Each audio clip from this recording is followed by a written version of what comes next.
Good morning students, कैसे हो सभी। सिद्धार्थ कोचिंग क्लासेज में आपका स्वागत है, अभिनंदन है। अपना जो टॉपिक चल रहा था वो संसद से रिलेटेड टॉपिक चल रहा था। हमने संसद के बारे में लोकसभा पढ़ी और राज्यसभा के बारे में, उनको दोनों को अलग अलग जाना था। आज अपन संसद में लोकसभा और राज्यसभा का दोनों का तुलनात्मक अध्ययन करेंगे, यानी तुलना करेंगे कि लोकसभा में ये है तो राज्यसभा में उसके क्या होगा। इस लोकसभा की संरचना है इस प्रकार से है तो राज्यसभा की संरचना किस प्रकार से होगी। लोकसभा अनुच्छेद 81 में है तो राज्यसभा किस अनुच्छेद में है, 89 में है। तो इस प्रकार से संरचना पढ़ेंगे। लोकसभा चुनाव किस प्रकार से होता है, राज्यसभा चुनाव किस प्रकार से होता है, लोकसभा पदाधिकारी कौन होता है, राज्यसभा पदाधिकारी कौन होता है, तो इस बारे में हम अध्ययन करेंगे। तो तुलनात्मक अध्ययन करेंगे, उसके लिए अपने क्या बनानी पड़ेगी, एक सारणी बनाएंगे। ठीक है, उस सारणी के अध्ययन से अपन याद करेंगे, क्योंकि अगर तुलनात्मक अध्ययन करती है उस तुलनात्मक अध्ययन में हमें टॉपिक पूरा याद रहता है और समझ में ज़्यादा आता है, क्योंकि आपको एक चीज़ को दो बार याद नहीं करना पड़ेगा। अगर ये चीज़ आप याद है, लोकसभा याद है, राज्यसभा अपने आप याद हो जाएगी। तो तुलनात्मक अध्ययन के लिए अपन जो आधार मानेंगे, तो एक तो लिख देंगे यहाँ पर आधार। लोग क्या आधार लेंगे, एक हो गया आधार। दूसरा अपन यहाँ पर लेंगे लोकसभा। किसी बारे में पहले पढ़ेंगे, लोकसभा के बारे में। लोकसभा के साथ तुलना किसी साथ करेंगे, वो करेंगे राज्यसभा। यानी अपन सारणी में तीन चीज लिए है, एक लिए आधार, दूसरा लोकसभा, तीसरा राज्यसभा। ये तो अपन क्या है, तुलनात्मक रूप में सारणी रूप में लिया है। अब ध्यान दो कि अगर आधार लिया है तो किस आधार पर लोकसभा राज्यसभा का अपन क्या करें, तुलना करिए। तो सबसे पहले आधार अपन लेंगे अन्य नाम या उपनाम, यानी राज्यसभा लोकसभा अन्य नाम क्या है, उपनाम क्या है। तो लोकसभा राज्यसभा का, लोकसभा को पहला लोकसभा क्या कहती है, लोकसभा को इसको क्या कहती है, प्रथम सदन भी कहती है, प्रथम सदन। इसको निम्न सदन भी कहती है।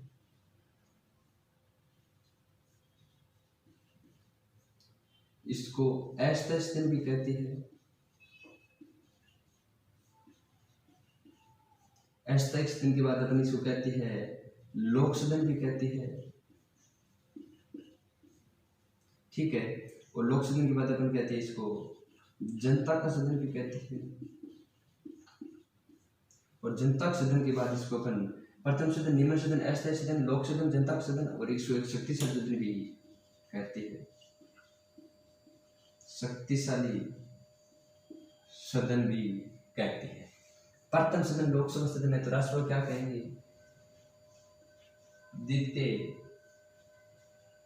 सदन। लोकसभा को निम्न सदन कहते हैं तो राज्यसभा क्या कहेंगे, उच्च सदन कहेंगे, उच्च सदन। ये अस्थायी सदन है तो राज्यसभा क्या होगी, स्थायी सदन होगी। ये लोक सदन है तो ये क्या होगी, लोकप्रिय सदन होगी, सॉरी बुद्धिजीवियों की सदन होगी, बुद्धिजीवियों की सदन।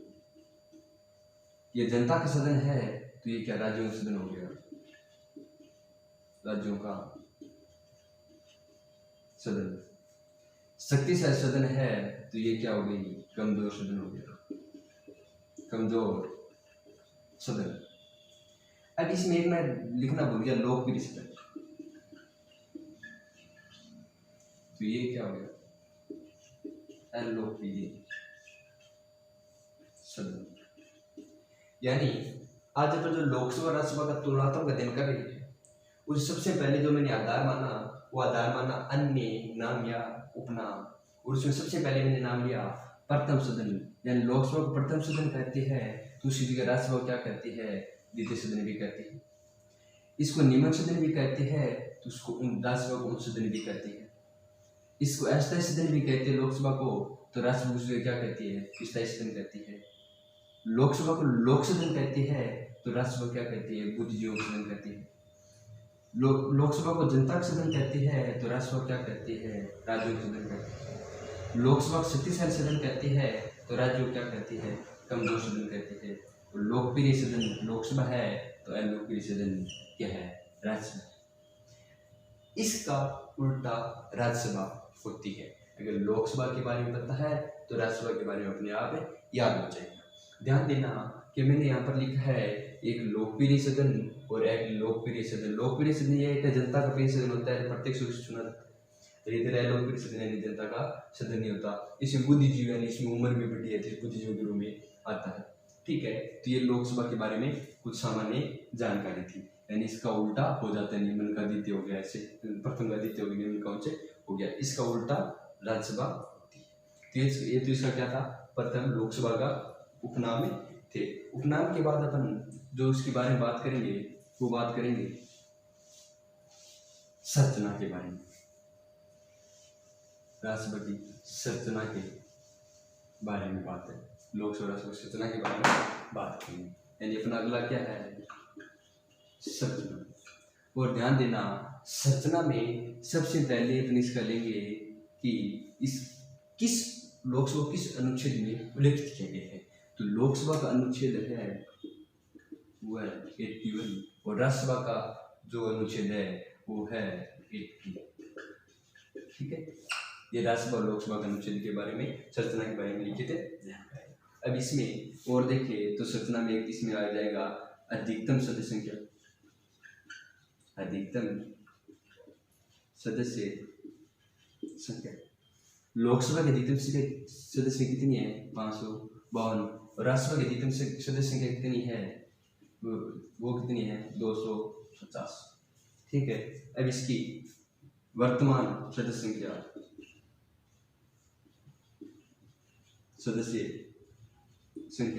लोकसभा की वर्तमान सदस्य संख्या कितनी है, 545। और राज्यसभा की वर्तमान सदस्य कितनी है, 245। ठीक है, लोकसभा और राज्यसभा के लिए न्यूनतम आयु कितनी होनी चाहिए सदस्य बनने के लिए, न्यूनतम आयु सदस्य बनने के लिए, सदस्य बनने के लिए तो इसके लिए चाहिए 25 वर्ष न्यूनतम होनी चाहिए, इसके लिए 30 वर्ष। ठीक है, इसके लिए 25 वर्ष है, इसके लिए 30 वर्ष है। ध्यान देना मैंने एक लिखा है यहाँ 545, यहाँ लिखा है 245। एक संविधान संशोधन गया था, कौन सा संविधान संशोधन आया था, वो संविधान संशोधन आया था 84वां संविधान संशोधन। उसमें क्या कहा गया था, उसमें ये कहा गया था कि जो लोकसभा और राज्यसभा की जो वर्तमान सदस्य संख्या रखी है 545 245 वो कब तक रहेगी, वो 2026 तक रहेगी। 2026 की पहली जो पहली जनसंख्या होगी, उस जनसंख्या बाद आंकड़े प्रकाशित किए जाएंगे और सदस्य संख्या बढ़ाई जाएगी। ठीक है, इस बात में थोड़ा सा आपको ध्यान रखना है।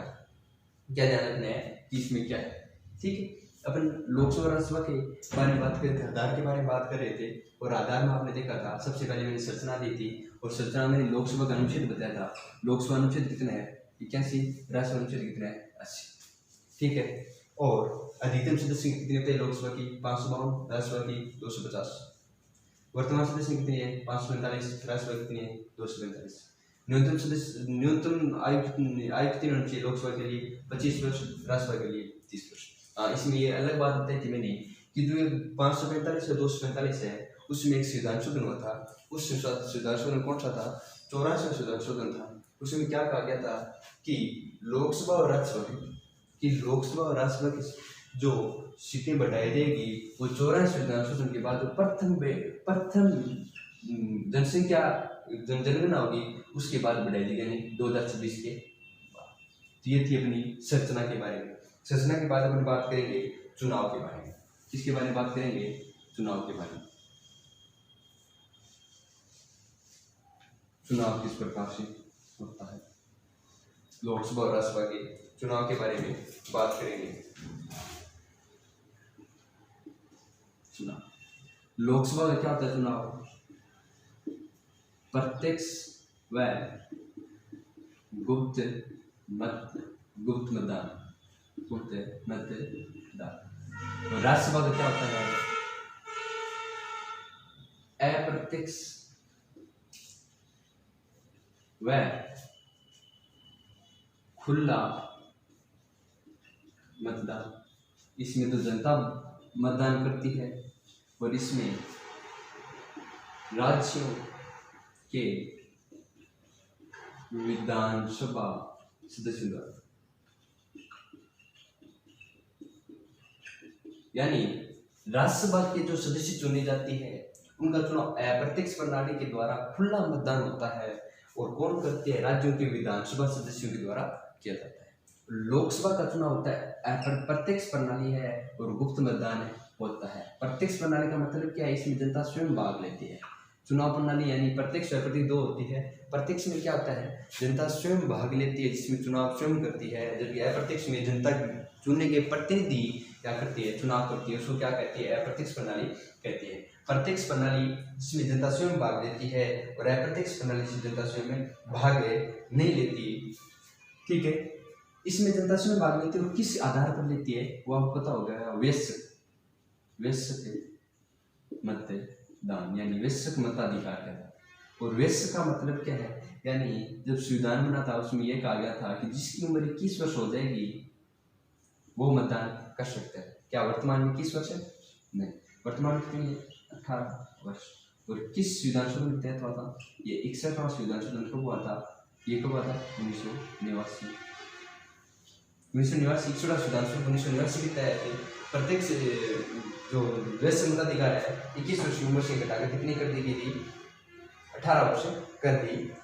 ठीक है, और आपको पता होगा इसका उल्लेख किस अनुच्छेद में मिलता है अपने को? वयस्क मताधिकार किस में मिलता है? ये मिलता है अनुच्छेद 326। अगर आप ऐसे याद नहीं रहता है कि भाई 18 वर्ष उम्र है वो किस अनुच्छेद में, याद करने का एक ही तरीका है, ये लिखा 326 ये बराबर 18। अब 18 लेके आना है, इसको हटा दो 36 18 वर्ष उम्र 326। आपको पता होगा चुनाव प्रणाली आपको किस अनुच्छेद में है? 324 से लेकर कितने तक है? 329 तक। 324 से 329 तक।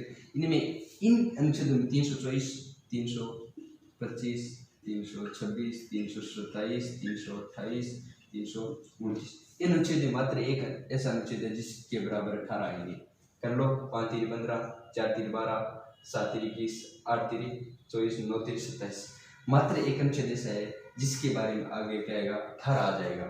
यानी 326 में वयस्क मताधिकार की बात की गई, 18 वर्ष और 21 वर्ष उम्र की जो बात है इसमें की गई है।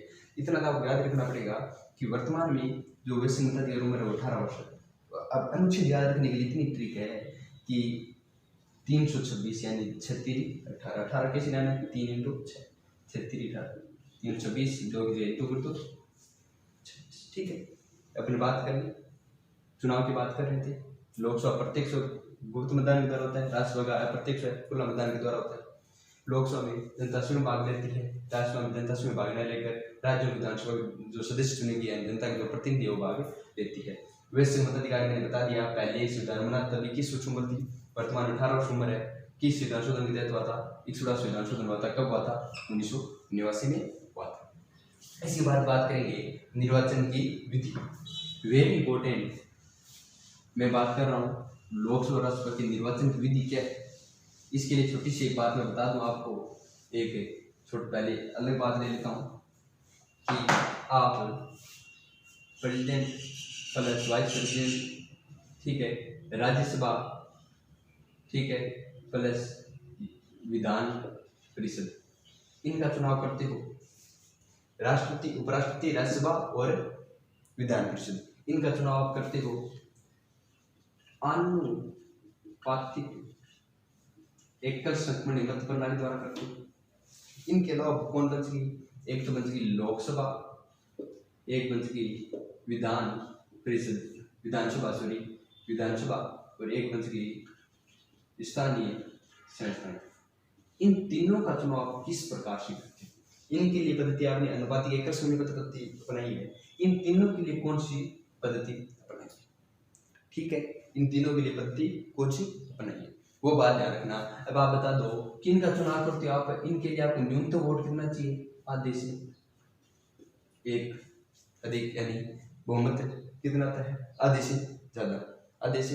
इनके लिए क्या होता है? जो सबसे ज्यादा विजेता कौन है? सबसे ज्यादा वोट है, यानी आप कह दो एक को मिला 20, एक को कितना मिला 20, एक को मिला 25, एक को मिला 30, विजित कौन हुआ? 30। इनमें क्या है, विजित 30 हो जाएगा? नहीं, इनका कितना का 20 20 40 40 30 70 75 75 में आधी का फैक्टर यानी कितना आएगा, 38 प्लस से ज्यादा आएंगे तब जाके कोई विजित होगा, 30 वाला विजित नहीं होगा। ठीक है, तो अपन इसकी बात करेंगे, यानी राष्ट्रपति, उपराष्ट्रपति, राज्यसभा और जो विधान परिषद है, इनका चुनाव तो आप अनुपाती एकल समानुपाती के द्वारा करते हो, जबकि लोकसभा, विधानसभा और स्थानीय चुनाव है, उनका चुनाव किस पद्धति के तहत करते हो? तो पद्धति है फर्स्ट पास्ट द चुनाव। फर्स्ट पास्ट पद्धति कौन सी पद्धति है? First past the post. कौन सी पद्धति है? ध्यान रखना, चुनाव पद्धति, चुनाव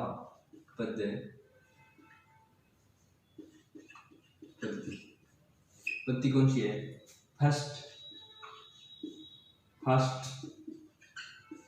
द पोस्ट, यानी जिसको कितना वो जिसको ये मतलब अधिक वोट मिलता है, यानी सर्वाधिक वोट प्राप्त करने वाला विजित, सर्वाधिक वोट प्राप्त करने वाला विजित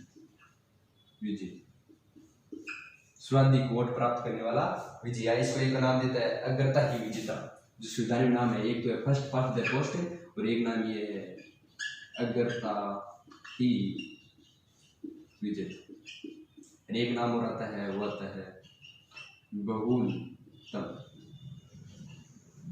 कौन सा नाम आता है? बहुलतम। ध्यान देना एक बात पर, मैं 2 वर्ड ले रहा हूँ वापस, एक नाम वर्ड ले रहा हूँ आपको, बहुलतम। बहुत गहराई की बात कर रहा हूँ, बहुलतम और एक है, दोनों में क्या अंतर है? कुछ अंतर है क्या? एक तो आप कह सकते हो सर इसमें लय, इसमें लय नहीं है, इसमें तय पहले आता है, मैं बाद में आता है, इसमें मैं पहले तय बाद आता है। दोनों में बिल्कुल अलग है, अंतर है, वे बहुत ज्यादा अंतर है। बहुमत का मतलब होता है आधे से ज्यादा, आधे से ज्यादा, और बहुलतम का मतलब होता है जो सर्वाधिक है, सर्वाधिक, यानी आप लिख दो 50 70 80 ये ज्यादा है तो बोलते होता है जिसको ज्यादा वोट मिलती है। तो लोकसभा में और इनमें ये होता है जिसको सर्वाधिक वोट मिलता है वो क्या हो जाता है? विजित हो जाता है, जबकि इनमें नहीं होता। इन पद्धति कौन सी? वही पद्धति है आनुपातिक एकल पद्धति, एकल संक्रमण पद्धति। ठीक है, वापस सुन लो बात, मैं लोकसभा और राज्यसभा की चुनाव पद्धति की बात कर रहा हूँ, लोकसभा से चुनाव पद्धति की बात कर रहा हूँ। ध्यान देना, आप जब भी लोकसभा का चुनाव हो, यानी MP MLA का चुनाव हो या स्थानीय चुनाव हो, सरपंच का चुनाव हो, उसमें आप जो चुनाव करता है उनको पूछना कि आप इनका चुनाव किस पद्धति से कराओगे, वो नहीं बता पाएगा, नहीं बता पाएगा। वो कहेगा कि जो जिसको वोट ज्यादा मिलेंगे, जो वोट करते जाएंगे उनको वो जनता वोट करती जाएगी, और जिसको वोट ज्यादा मिलेंगे वो जीत देगा। उस पद्धति का नाम पता नहीं है, तो आपको ये नाम याद रखना है, लोकसभा विधानसभा। सुन लेना, लोकसभा विधानसभा और स्थानीय चुनाव में इस पद्धति का प्रयोग किया जाता है। इस पद्धति का नाम क्या है? First past the post, first past the post, या सर्वाधिक वोट प्राप्त करने वाला विजित होगा, या अग्रता ही विजिता, या बहुलतम। इसमें क्या है? बहुलतम इसमें आ जाएगा बहुमत प्राप्त करता, बहुमत प्राप्त, जिसको बहुमत आएगा वो विजित हो जाएगा। इसमें बहुलतम यानी जिसको सर्वाधिक वोट मिलेंगे वो विजित हो जाएगा। इस बात का ध्यान रखना। राज्यसभा, विधान परिषद, राष्ट्रपति और उपराष्ट्रपति में ये पद्धति काम में ली जाती है, जबकि लोकसभा, विधानसभा एंड जो स्थानीय चुनाव है उनमें ये पद्धति काम में लेकर ये फर्स्ट पास्ट द पोस्ट या सर्वाधिक वोट प्राप्त करने वाला विजित होगा, ये पद्धति काम में ली जाती है। वापस सुन लो इस बात को, क्योंकि ये बात थोड़ी नई है, आपने नहीं पढ़ रखी है कि अब देख लो कि लोकसभा का चुनाव किस पद्धति के तहत होता है? फर्स्ट पास्ट द पोस्ट पद्धति के तहत। इसको कहेंगे सर्वाधिक वोट प्राप्त करने वाला विजित, ये भी बात कर सकती है, या अग्रता ही विजेता, या बहुलतम, यानी कैसे भी कह सकते हो। मुझे लगता है कि आप इन तीनों में से ये ज्यादा याद रह जाएगी, ये भी याद रह जाएगी, ये भी याद रह जाएगी। परंतु इसको भी ध्यान रखना, फर्स्ट पास्ट द पोस्ट पद्धति का नाम भी ध्यान रखना। ये तो आप पता है राजस्व वाली, तो ये जो पद्धति है तो आपको पता होगी, अनुपाती एकल संधि मत पद्धति। ये तो आप सामान्य मुझे पता है, कन्फर्म पता है कि आपको याद है जरूर होगी। ठीक है, इतना क्या था पद्धति के बारे में वापस बता देता हूँ। पद्धति कौन सी है? फर्स्ट पास्ट द पोस्ट पद्धति, लोक स्वामी राजस्व कौन सी अनुपाती एकल संधि मत पद्धति। टॉपिक बहुत लंबा है, आज जो मैंने पढ़ाया वापस बता देता हूँ क्योंकि ज़्यादा बड़ा हो जाएगा, कल पढ़ेंगे इसके बारे में आगे। आज में सबसे पहले मैंने बताया था लोकसभा और राज्यसभा के जो अन्य नाम है उनको। जैसे लोकसभा का नाम मैंने नाम लिया था निम्न सदन, राज्यसभा बोला था उच्च सदन। लोकसभा मैंने बोला था अस्थायी सदन, राज्यसभा बोला था स्थायी सदन।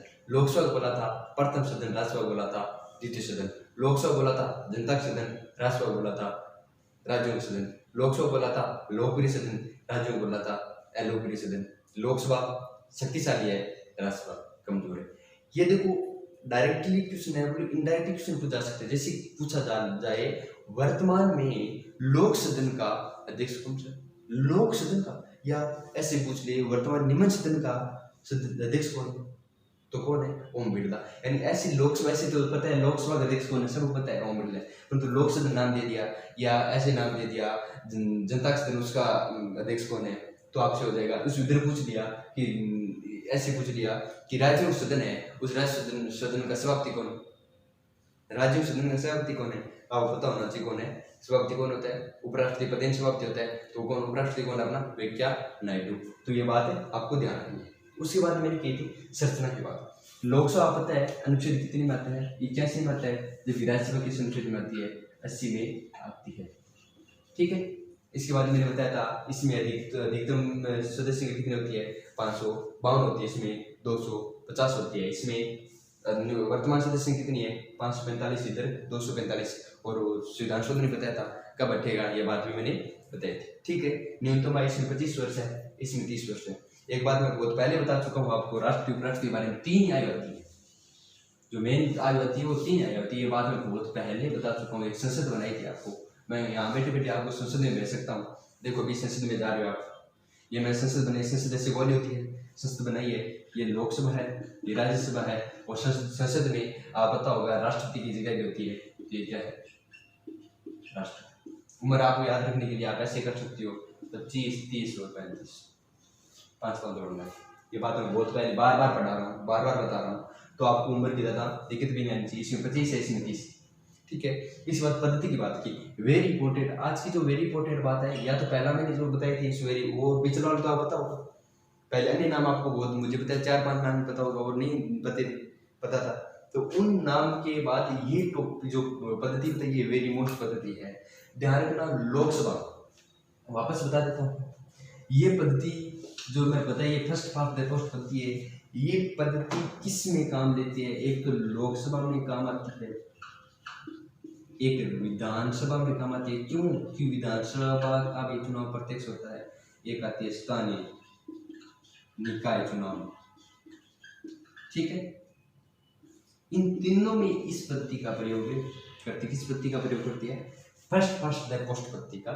फर्स्ट का मतलब है जो प्रथम या ज्यादा वोट मिलते हैं, फर्स्ट यानी वो विजित पोस्ट उस बैठते हैं, इस प्रकार से कहते हैं फर्स्ट पास्ट द पोस्ट, या अग्रता विजेता या बहुमत पद्धति। इस पद्धति का ध्यान रखना। ये पद्धति मुझे पता है, कन्फर्म पता है, आपको सबको पता होगी। अनुपातीय कक्षण पद्धति है, बहुमत प्राप्त करते हैं, जो सबसे ज्यादा बहुमत प्राप्त होती है उसकी पद्धति को पता है। ठीक है, इस बात का आपको ध्यान रखना और वीडियो को ज़्यादा से ज़्यादा शेयर करना, ताकि आपके जो छोटे भाई बहन हैं उनको भी पता चले, वो भी पढ़ सके। ठीक, तो ये बात अपनी यहाँ तक होगी। कल अपन इसके आगे बारे में बात करेंगे। इनको शपथ कौन दिलाता है, सभी बात पदाधिकारी बात करेंगे, इनका कार्य बात करेंगे। तुलनात्मक, क्यों? तुलना से हमें क्या होता है? ज़्यादा याद रहता है। अगर कोई इसी टॉपिक को तुलना कर लेती है तो उसे ज़्यादा याद रह जाती है। आप पता है क्लास में भी अगर आप जब तुलना कर देते हैं किसको ज़्यादा आते हैं तो आप तो कंपटीशन हो जाता है, आप पढ़ते हो। तो वैसे ही आप इसमें अगर तुलना करके चलते हो ना, तो तुलना से हम ज़्यादा याद हो जाएगा। और तुलना ही बेस्ट है आपको सारणी से याद करने का तरीका। आपको एक टॉपिक याद होगा, दूसरा अपने आप याद आ जाएगा। ठीक है, जय हिंद, वंदे मातरम, जय श्री बालाजी।